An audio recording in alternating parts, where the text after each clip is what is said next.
नमस्कार दोस्तों, स्वागत है आपका आपके अपने YouTube channel Shiv sir classes में। अब घनमूल आपके लिए हुआ आसान। आज हम लाए हैं एक ऐसा ट्रिक जिससे आप मात्र 2 सेकंड में घनमूल निकालना सीख जाएंगे। तो देखिए, क्वेश्चन नंबर 1 क्या है कि 0.0000216 का घनमूल आपको ज्ञात करना है। तो सबसे पहले ऐसे प्रश्नों में हम दाहिने तरफ से 3-3 का पेयर बनाते हैं। घनमूल के लिए 3-3 का पेयर बनाया जाता है। तो दाहिने तरफ से 3-3 का पेयर बनाते हैं और एक लाइन पार लेते हैं। 3 पर एक लाइन पार लेते हैं, फिर 3 पर एक लाइन पार लेते हैं। अब हम देखेंगे लाइन कितनी पड़ी। लाइन हमारी यहाँ पर 2 पड़ी। उसके बाद दशमलव के दाहिने तरफ जितने अंक होंगे, केवल अंकों को देखेंगे, जीरो को नहीं। अंकों का हमें घनमूल निकालना है। जैसे 216 है तो 216 का घनमूल निकालना है। सबसे पहले हम आपको बता दें कि आप लोगों को 1 से कम 20 तक संख्याओं का घन आपको याद करना है। जैसे देखिए, 1 का घन हम करते हैं 1। अगर 1 का घन 1 है तो जब हम इसका घनमूल लेंगे वो भी 1 आ जाएगा। अगर हम 2 का घन कर रहे हैं तो 8 आ रहा है, तो 8 का घनमूल करेंगे तो 2 आ जाएगा। इस प्रकार से अगर आप लोग 1 से लेकर 20 तक संख्याओं का घन याद रखेंगे तो बहुत ही जल्दी से घनमूल आप निकाल लेंगे। लेकिन मान के चलिए आपको याद नहीं है घन, तो चलिए हम देखते हैं, आपको बताते हैं कैसे निकालेंगे आप। तो सबसे पहले दशमलव के दाहिने तरफ देखेंगे, जीरो के अलावा अंक कितने हैं। तो यहाँ पर जीरो के अलावा अंक 216 है।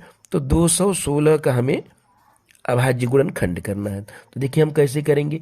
सबसे पहले हम 2 से इसे डिवाइड करेंगे, तो 2 एक कम 2 कर देंगे।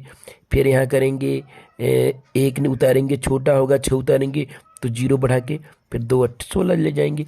2 पंजे 10, 2 चौका 8 करेंगे, फिर 2 से काटेंगे, 27 दूनी 54 हो जाएगा। अब 27 में 3 ठो 3 आ जाता है, 3 9 27, 3 त्रिका 9 और 3 इकैया 3। अब हम क्या करेंगे, घनमूल में 3 पर एक पेयर बनाना पड़ता है, फिर 3 पर एक पेयर बनाना पड़ता है, यानी 3-3 का पेयर बन गया। तो 3-3 का पेयर बनाने से यहाँ पर हमें एक 2 मिला, यहाँ पर एक 3 मिला, तो आपस में इसका गुणा कर देंगे, 2 3 6, यानी 216 की जगह हम लिख देंगे 6। ये तो हमारा घनमूल निकल गया। लेकिन अब यहाँ समस्या आती है कि हम दशमलव कहाँ लगाएं। तो देखिए, दशमलव लगाने के लिए आप सबसे पहले देखेंगे दशमलव के दाहिने तरफ पड़ी रेखाओं की संख्या कितनी है। अगर दशमलव के दाहिने तरफ जितनी रेखाएं रहेंगी, यानी पड़ी रेखाओं की संख्या जितनी होगी, और इसके घनमूल में दाहिने तरफ से उतने ही अंक पर हम दशमलव लगाएंगे। यानी यहाँ पर पड़ी रेखाओं की संख्या 2 है, लेकिन इसके घनमूल में अंक 6 माने 1 अंक है, तो यहाँ पर हम 1 अंक और बढ़ा लेंगे, यानी 0 बढ़ा लेंगे अपने मन से, फिर यहाँ हम दशमलव लगा देंगे। तो देखिए, यहाँ पड़ी रेखाओं की संख्या 2 थी, इसलिए हम 2 अंक पर दशमलव लगा दिए हैं। ठीक है, इसके पहले भी 0 आप लगा सकते हैं। क्वेश्चन नंबर 2 देखिए, 0.0000001 का घनमूल आपको ज्ञात करना है। यहाँ भी हम दशमलव के दाहिने तरफ से हम पेयर बनाएंगे 3-3 का पहले। तो यहाँ पर 3 का एक पेयर बन गया, यहाँ एक पेयर बन गया।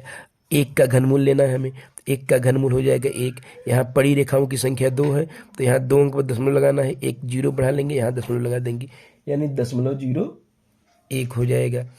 अब हम निकालेंगे 2.197 का घनमूल।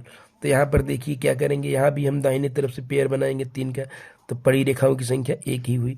दशमलव के बाएं तरफ पेयर नहीं बनाना है, केवल दशमलव के दाहिने तरफ बनाना है।